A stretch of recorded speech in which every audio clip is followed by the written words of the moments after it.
My name is DeSutter. Live and farm in west central Indiana. Our operation encompasses about 4,400 acres of corn, soybeans, wheat. We have a grass-fed cattle business, so we have some pasture as well. My father started farming in the late 60s and I joined in the early 90s. I have a wife, Barbie, and three sons ranging in age from 20 to 13. We've been at the forefront of no-till and the use of cover crops and other conservation practices in our area for quite some time, and I guess that's one thing that's set our operation apart. Well, my dad really was the pioneer that started us on a different path in terms of our soil management practices. He started ridge tilling in 1983 at a time when, frankly, they didn't have a lot of the technology and tools in the toolbox that we have today. When I got involved in the farm in the early 90s, we decided to transition to 100% no-till. We've been various forms, no-till, strip-till. Since then, we're started incorporating a lot of manure and cover crops in the late 90s and have really escalated the use of our cover crops in the last 5 years, trying to make sure something's growing all year round as much as possible in all our soils if we can.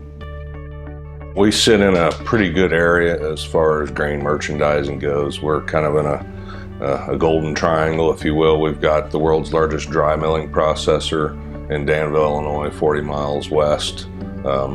We've got 6 miles to the west an ADM rail facility that pipes into the largest corn processing facility in the world in Decatur, Illinois, via rail.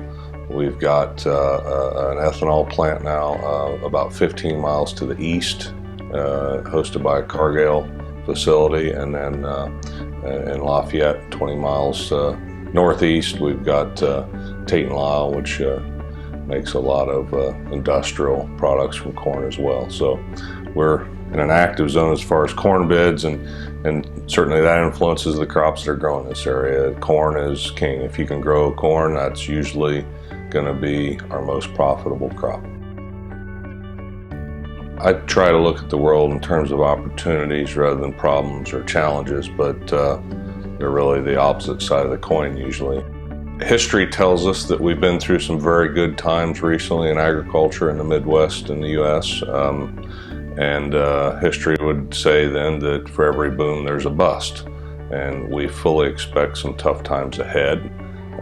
We've started to prepare for that in a number of ways over the last 5 years, trying to use the dividends of the good times to prepare us to weather the storm that lies ahead. And I think that'll manifest itself in many ways, but our strategies are really pretty simple. Take care of the land takes care of you. We know that by making our land more productive, that will allow us to be a lower cost producer in the long run. We can document organic matter increases that have accrued because of our management practices over the last 10 to 20 years. And those things will put us in a better competitive position going forward. We'll be able to produce more crop per unit of input than our competitors.